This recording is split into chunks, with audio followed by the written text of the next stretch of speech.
Absolutely not का interview हुआ तो मैं कैमरा के पीछे बैठा था क्योंकि उस जर्नलिस्ट को मैं डील कर रहा था और मेरा काम था उनके मीडिया को देखना। तो मैं कैमरा के बिल्कुल पीछे, मीन खान साहब बैठे हुए थे, कैमरा के पीछे बैठा हुआ था।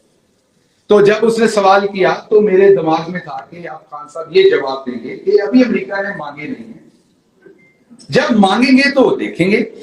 आप सबके ज़हन में भी ये कि यार एब्सोल्युटली नॉट नहीं कहना चाहिए था, तो मेरे दिमाग में भी यही था कि यार जब मांगेंगे तो देखेंगे। और एकदम मेरे कानों में सन्नाटे हुई आवाज आई, एब्सोल्युटली नॉट।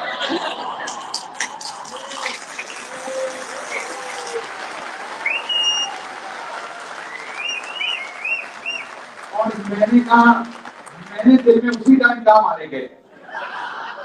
खैर इंटरव्यू खत्म हुआ। इंटरव्यू एक ऐसी जगह, अच्छा आपको लग रहा होगा बड़ा फैंसी सा सेट था, खान साहब पैसे नहीं खर्च करने देते थे। ये मैं आपको मजाक में नहीं बता रहा, बिल्कुल पैसे नहीं खर्च करने देते थे। मसलन अगर ये सेट है, इसके पीछे फैब्रिक लगवाना है सस्ते पर्दे का, तो वो भी वो इजाजत नहीं देंगे आपको। तो वो इंटरव्यू की ना मैं ऐसी जगह ढूंढता होता था। मतलब मैंने आपको कहा ना बमसी शमसी से मेरा मीडिया से कभी लेना देना था, मैं लीडरशिप का प्रोफेसर था। तो मैंने ये उनके स्पोक्सपर्सन के तौर पर सीखा कि बैकग्राउंड ब्लू होना चाहिए, डार्क होना चाहिए, लाइट कहाँ होनी चाहिए। तो सारे कोर्सेज मैंने यूट्यूब के थ्रू किए। तो you can imagine he was not ready to hire a person जो प्रोफेशनल हो, जो ये काम करके दे और उसके पैसे ले। बिकॉज़ वो कहते थे इससे आपका जो एक्सचेकर का पैसा लेना है, तो मुझे कहते खुद ही सीख लो, एक और मुश्किल काम है। सो आपने देखा फिर मेरे वक्त में मैंने कुछ अमेरिका की नकल मारी, कुछ फ्रांस की मारी, हम पीछे बैकग्राउंड चेंज किया, वो मैं पिंडी गया, अपनी जेब से कपड़ा खरीद के लाया, वो पर्दे का वो लगाया पीछे। उसके बाद झंडे लगाए मल्टीपल। मैंने देखा ये फ्रांस का प्रेसिडेंट ऐसे बोलता है, अमेरिकी प्रेसिडेंट ऐसे बोलता है, तो हम भी ऐसे कर सकते हैं। तो वो थोड़ी सी मैंने उर्दुगान का कोई सेटअप थोड़ा सा देखा, तो हमने आहिस्ता आहिस्ता अपने आप को इंप्रूव किया। वरना तो वो आपको पता है पाकिस्तान में किसी के भी दफ्तर पे जाएं, मेज के ऊपर ग्रीन कपड़ा है और कुर्सी के पीछे तौलिया है, तो वही चलता है। काम चला तो मैंने, जब हम वॉक करके उनके चैम्बर में जा रहे थे, तो ये हमारी रूटीन थी कि उनके इंटरव्यू के बाद मैंने पॉइंट्स लिखे होते थे, जो भी कोई मैंने उनको अपनी फीडबैक देनी वो मैं देता था। And we walk towards this chamber. So by walking मैंने थोड़ा सा विस्पर करते हुए, क्योंकि साथ ही दूसरे लोग भी वॉक कर रहे थे, मिलिट्री सेक्रेटरी और साथ, तो मैंने विस्पर करते हुए कान में कहा कि आपने कुछ ज्यादा नहीं कह दिया। मुझे कहते हैं किस चीज के ऊपर? मैंने कहा ये एब्सोल्युटली नॉट। तो आगे से मुझे गुस्से से देख कहते क्या कहता? मैंने कहा आप कहते हैं जब मांगेंगे तो देखेंगे। तो मुझे कहते हैं कि तुम अमेरिका में 14-15 साल रहे हो, अमेरिका ने पाकिस्तान को किस चीज पे एक्यूज किया है सबसे ज्यादा? मैंने थोड़ा सोच के कहा कि उन्होंने कहा आप डबल गेम करते हैं, झूठ बोलते हैं, कहते कुछ और है करते कुछ और। तो कहते हैं you want me to do the same again?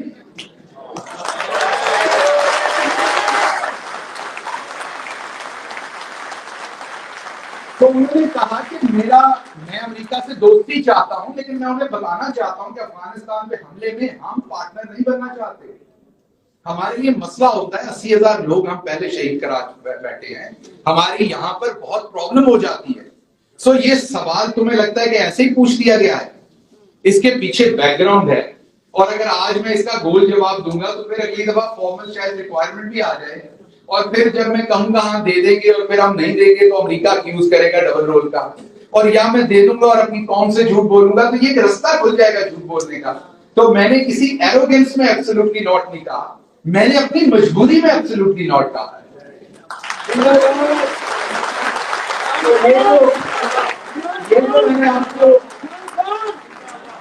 ये जो मैंने आपको स्टोरी सुनाई है, इसलिए भी सुनाई है कि आपके बहुत सारों के दिल में भी ये सवाल था कि एब्सोल्युटली नॉट क्यों कहा था, ना कह।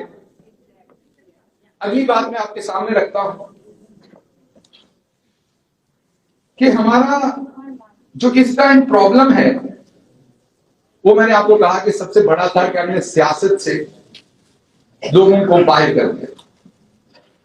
मैं आपको अगर अपनी दास्तान सुनाऊं क्विकली, तो मैं फैसलाबाद से 30 किलोमीटर दूर एक गांव में पैदा हुआ। हम 30 बच्चे थे प्राइमरी स्कूल में, एक कमरे की बिल्डिंग थी, 5 क्लासेस थी, दरख्त के नीचे बैठ के हम पढ़ते थे। जैसे जैसे सूरज मूव होता था तो दरख्त का साया मूव होता था। सो जब साया मूव होता था तो नीचे हम मूव होते थे अपनी अपनी जगह पर। उन 30 में से हम 2 हाई स्कूल पास करके आगे कॉलेज में गए। हाई स्कूल में कुछ ज्यादा लोग गए, लेकिन हाई स्कूल पास करके कॉलेज में उन 3 में से 2 गए। एक ने चंद दिन के बाद एजुकेशन छोड़ दी, मैं अकेला रह गया कॉलेज में। जिसने छोड़ी वो नेवी के अंदर सिपाही भर्ती हो गया। और उनमें से एक पहुंचा Shahbaz Gill university of Illinois Urbana Champaign में लीडरशिप पढ़ाने।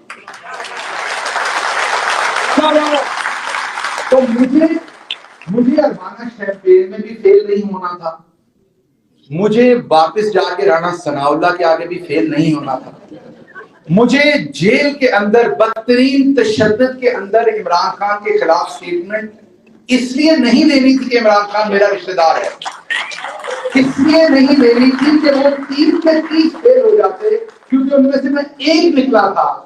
And I had to show कि वो कैसे लोग हैं।